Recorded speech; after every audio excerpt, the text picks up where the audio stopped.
welcome back to Lara Bakes. So this week I'm doing something a little bit different. I thought I would make some bread.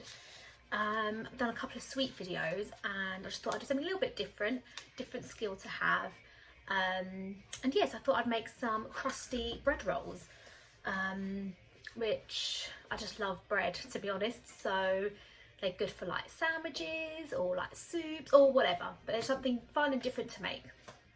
So I'm going to show you the ingredients that you're going to need and then the different steps. So with bread, you need to let it prove. So once you've mixed your dough, you've got it into like a nice smooth and elastic ball after kneading, you're going to have to let it prove in like a warm place. So often on Bake Off they have a proving drawer and that's like really warm and it just, their dough doubles in size there. But what I'm going to do is, the warmest place in my house is my airing cupboard upstairs. So that's where I will keep the dough, and then hopefully after an hour it will double in size, but it depends. But it is quite warm today as well, so it might prove a lot quicker than normal, but just let it prove as long as you need. The important thing is once you've got your ball of dough, it needs to double in size. So this could take between 2 to 3 hours. So bread is a lengthy process, but again, I just think it's really worth it to have your own homemade fresh bread. And just a tip as well for bread, I find having a dough scraper is invaluable. So these aren't proper dough scrapers. I actually use these for cakes to, when icing them, to get like a nice smooth side. But I can't find my dough scraper, so I'm just going to get these. And I have been on a couple of bread courses before, and one tip that's always stuck with me is, you'll see once you've mixed all your ingredients together and you've got your dough, when you knead it, a lot of people flour the surface to stop it from sticking, but bread doesn't need it. Dough doesn't need extra flour. You don't want to change the consistency. So they've always said, when I've been on a course, is don't flour your surface. Just use one of these scrapers. As you are kneading it, you can scrape underneath and that stops it from sticking to your surface. So these are really cheap, like £1 or £1.50 on Amazon or something like that. But yeah, so I will show you with the ingredients that you need. So what you're going to need is 500 grams of strong bread flour, 320 ml of cold water, 20 grams of soft unsalted butter, 10 grams of salt, and then 10 grams of instant active yeast. So another point is, with bread, you can use your mixers, so you know, your KitchenAid mixers or Kenwood mixers or whichever mixer you've got, and you use the dough hook, and that is the easy way of doing it, 100%. You just put all your ingredients in there, leave it on the dough hook to spin for about, I don't know how long, 5-10 minutes, and that will get your dough from a really wet stage to the nice smooth consistency that you want. But I prefer mixing it by hand, so I always make sure I haven't got any nail varnish on, because I don't want bits of nail varnish in your dough. That is not hygienic at all. But I just like using my hand, and again, when I've been on courses, we've done it by hand, and I just think it's the best way because you get a real feel for the dough. And I just love kneading bread. Again, it's a workout for your arms after doing it a while, but there's nothing better than just like feeling with your hands and getting to the right consistency that you need. So what I'm going to do is just mix all my ingredients in here. So here I've got my 500 grams of strong bread flour. Then what I'm going to do is I'm going to add the yeast onto one side. I'll make sure you get all of your yeast in there.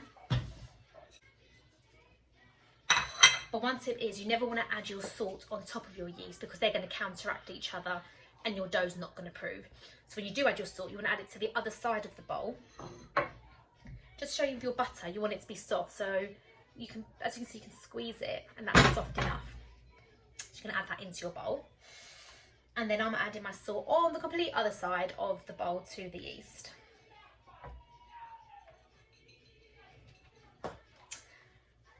And then what you can do, you're going to start to add about 3/4 of the water first. Give that a nice good mix, and then you can slowly add the rest. You may not need all the water. You don't want the dough to be too wet that you can't knead it. So it's all a matter of judgment, and that's what bread is. I wasn't great when I first started. That's the thing with baking, the more and more you practice, the better it becomes. It's all trial and error, and it's all an experiment. That's the fun of baking. It's not always going to come out perfect, and as long as it always tastes good, that's the main thing. Bread is a little bit scientific because it's got to prove and all of that, but anyway, I'm just going to give it a go and we'll see. So I'm going to add about 3/4 of the cold water.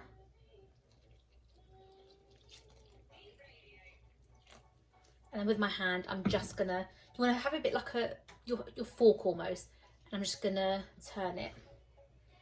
You can really feel all the ingredients mixed. This is really messy, but I love it.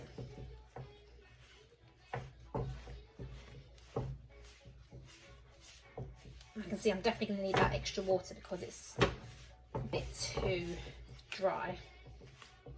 But then you want to just squeeze it all together.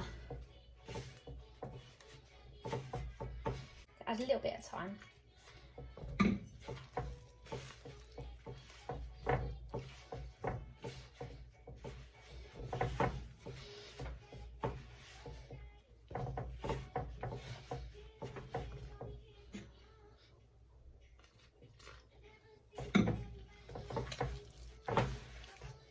Again with this, you want to add the water in stages, so once you've added it too much, it's hard to get that back because you don't really want to add too much flour because it's going to change the consistency. So again, add it in stages. You can always add more if you need it. If you add too much, you can't take it out. I'm going to need a little bit extra. Still bits of flour at the bottom of the bowl.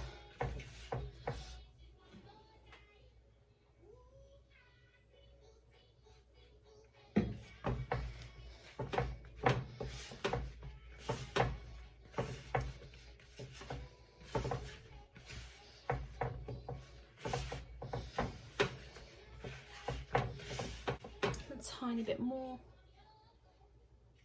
Oh. There we go.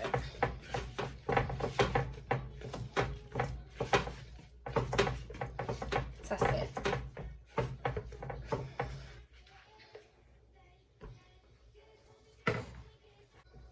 So I know when it's ready and had enough water because all the dough has come together like so.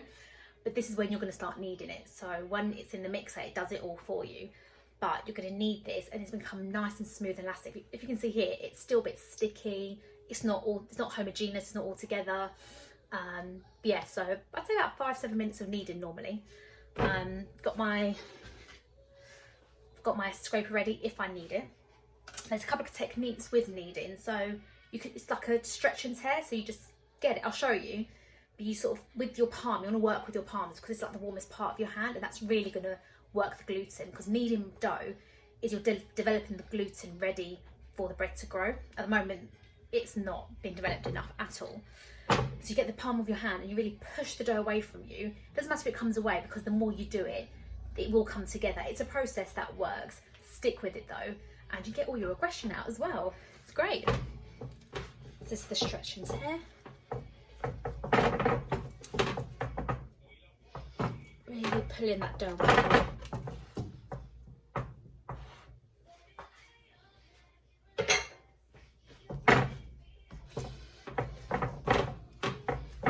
And you want to pick the dough up and turn it. So you're going to pull it over itself, turn the dough. So you're really working it. And this is what you're going to keep doing until that dough is nice and smooth. It's going to take some time. Using the heel, you're pushing it away, picking it up. There we go. And you just want to continue doing that.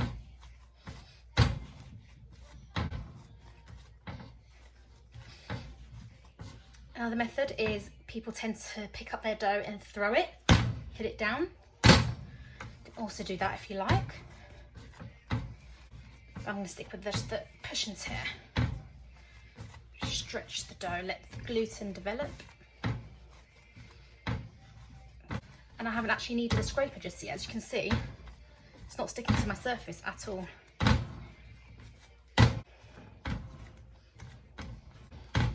I can already feel this texture starting to get smoother, but it's not quite there yet. Kneading bread, like I said, is tiring work. It's fine to have a little break if you want, like me. Have a little drink in between. Definitely a workout.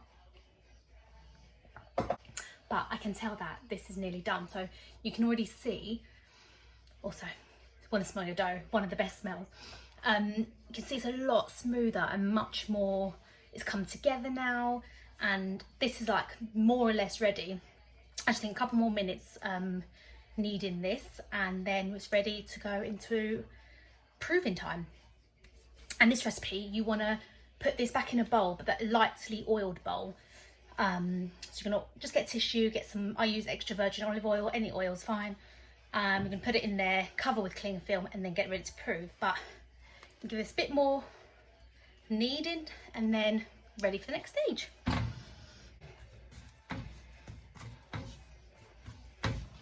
It's a lot easier when I push it away now as well. Okay, so I feel like my dough is there.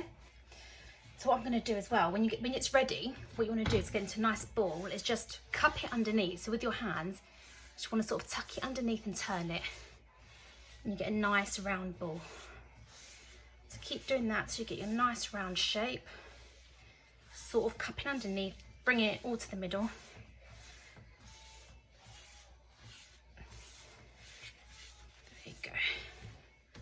She's ready. So one thing that I didn't say is you can use fresh yeast. So fresh yeast is different to what I use. I use the instant yeast, and both get the same results. You can buy fresh yeast from the supermarket, ask on the bakery counter. You can order it online as well. It's quite inexpensive. It's got a real pungent smell, fresh yeast, but I just use dried yeast. It's easier for me. So either or is absolutely fine. Now that my dough's ready, I'm gonna oil my bowl, like I said. So I've just got some extra virgin olive oil, and I've just got a little tissue. I'm gonna pour some on there, and then just gonna get in my bowl and just wipe it. I'm just gonna wipe it and oil it ready. So I've got my dough ball, I'm just gonna put it in. Then you want to cover this with cling film, and then, like I say, put it in a warm place, whether it's a cupboard, windowsill, or if you have a proving drawer. Like I said, I'm going to put it in my airing cupboard, and I'm going to put a timer on for an hour and check it in an hour, but it's going to want to have to doubled in size. That's what it is now. Hopefully this little baby will grow. So my dough has proved for an hour, and I thought it would take an hour, not more, because it is a really warm day. And as you can see, she has grown and doubled in size. So she's ready. So what I'm gonna do is, once your dough proves, you wanna knock the air out. So literally, you wanna get your fist and punch your dough, and it just knocks that air out. And then I'm gonna take it out. And it's the only time when you need a bit of flour. So I said, when you're kneading your bread, you don't need extra flour at all. But we're not kneading this anymore. So what we're going to do, because they're bread rolls, we're going to then separate this into 12 little balls, and we're going to shape them. And this is where, never mind that. And this is where you're going to use your scraper to help cut this dough into 12 pieces. But yeah, like I say, you're going to flour your surface, but it's just a tiny, tiny bit. We're not kneading it. It's just to stop that from sticking, because it's nice and proved. That's what we're going to do. So I'm going to knock the air out, which is like the best part. Oh, look at that. And I'm just going to take it out. Actually, first I'm going to flour my surface, and then I'm going to do it. So I'm going to take this out, put it down. And what I'm going to do is just fold it in on itself. Just to get it nice and smooth. It's all wrinkly once I've knocked that air out. Okay. So there we've got it ready to divide into 12 pieces. Now you could be really accurate with this and weigh each piece. So you'd weigh this on your scales and then divide that by 12. But I'm a bit too lazy for that. And so I'm just going to do it by eye. I'm not bothered if some are. This isn't Bake Off, so they don't all have to be uniform. This is just home baking, so I don't mind if some are a little bit bigger than others. Then there is a technique to rolling rolls, is that you want to cup your hand on the dough and then roll it on the surface, which I'll show you. That just takes practice. I'm still no expert at it. But yeah, so here we go.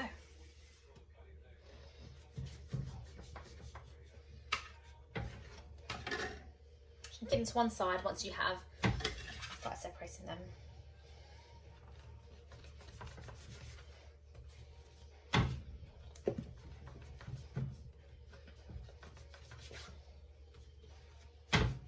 An extra piece, I'm just going to go back and add to some of my smaller ones some dough.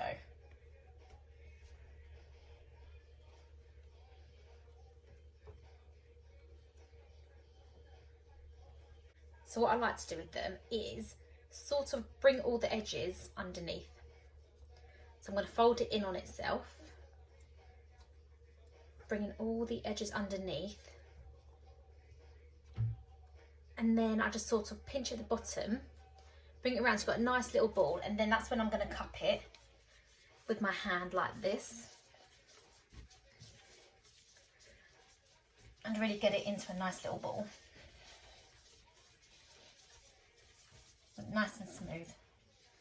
And there we go, we've got a perfect little ball.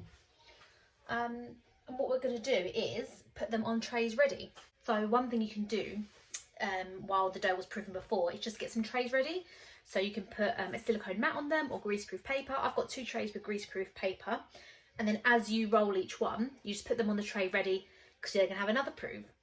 So you're just going to put them on the tray. As you roll, put on the tray ready. Leave them a bit of space in between the balls, but I will show you because they're going to prove again and rise a little bit. You don't want them to stick together. So same, I'm going to bring all the corners, if you're thinking the 4 corners, in, and then sort of pinch it underneath so you keep it at the bottom. Then you've got your nice little ball, and then you're going to shape that again.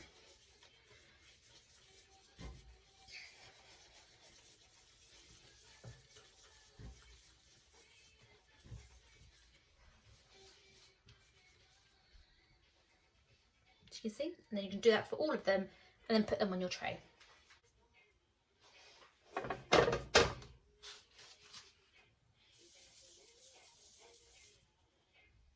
you can see, here are my 12 rolls ready with enough space between them, ready for their second proof. So now that they're ready, with bread it often has a second proof. So you prove it the first time, then you get it ready to shape it, but they're not big enough yet. So what we're going to do is put each tray in a clean plastic bag. I've just got a shopping bag that I'm going to put them both in. Put them back into your warm place. So mine are going to go into my airing cupboard. Hopefully they both fit in there. And they're going to proof for about another hour, I'd say. And again, you want them to have like doubled in size. And then when you press them on top, they're springy to the touch. That's when you know they're ready to bake. But after about half an hour of them proving, you want to preheat your oven. So with bread, it's important the temperature's hot. So like I've mentioned before, I've got a gas oven. So I'm going to be doing mine at gas mark 7, which is about 220 degrees Celsius, about 425 Fahrenheit. And that's what we're gonna bake them at later in about an hour's time. But once you preheat your oven, in half an hour's time of them proving, you want to put in like a roasting dish at the bottom. And because with bread, it needs steam. So often you will see people spray their ovens to give that steam, that gives it a really nice crust. But this way is you're going to have a roasting tray while your oven is preheating. Then you're going to pour in some water, and then you're going to pour that water in before the rolls go in. And then you put the rolls in, and that's going to create a really nice steam in the oven, and it's going to help them really bake nicely. At the moment now they need to go back to proof for another hour. So you can have a rest, wash up, have a cup of tea, have a gin and tonic, whatever. And just wait for them for the next stage when we can finally bake and eat them. Okay, so I have got my rolls now. They were proofed for another hour, and they have puffed up nicely. I'm not quite sure if they're double in size, but I'm very impatient now. And but yeah, so they are ready. But there's one more thing we have to do, which I'll show you. On top of each roll, you're going to sprinkle a bit of flour, and then you're going to score it. So you can get a nice sharp knife, and you're just going to do like a little cross on the top. So it just helps it when it cooks. It's just going to it's going to bake nicely. It's going to rise up, and it's going to be lovely. So that's the last finishing touch. I'm going to do all of that. Then I'm going to pour the hot water in the oven and then bake them. So I've got it, like I said, at gas mark 7. That's about 220 or 425 Fahrenheit. And then you're going to bake them for about 15 to 20 minutes. And when they're nice and golden and they sound hollow when you tap them underneath. But let's get flour on them and score them first.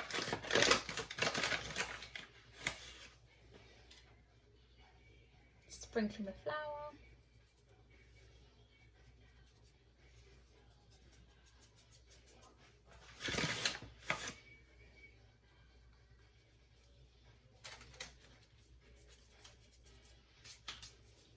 Now don't be afraid with the scoring part. You do want to dig it in quite a bit. You want to make it a noticeable cross.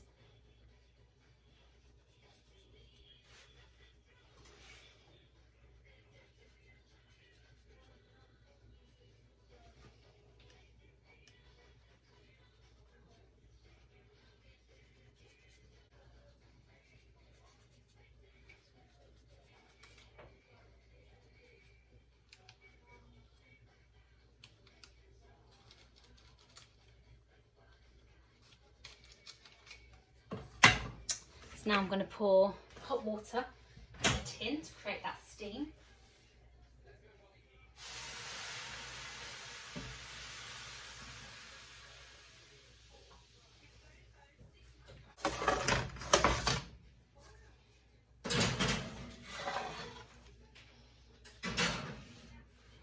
There you go, they're going to be in there for about 15 to 20 minutes and hopefully they'll bake all nicely. So see you soon.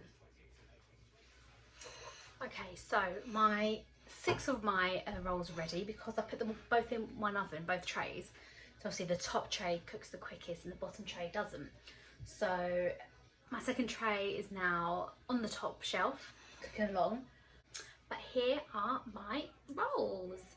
So as you can see, they're nice and golden, and they're just, they're really hot to touch. I'm not going to try these because they are too hot. I got very impatient, so I just wanted to show what they look like, and I cannot wait to have them later on with dinner. So I hope you give them a try. Bread is very time consuming. It's taken me for about 3 hours to get all of this done. But I think it's worth it, and if you don't want to eat them all now, then you can freeze some and then defrost them at another time. It's just really good to have in the freezer, in your bread bin. But yeah, I just love bread, so I hope you enjoy making them, and see you next time. Bye.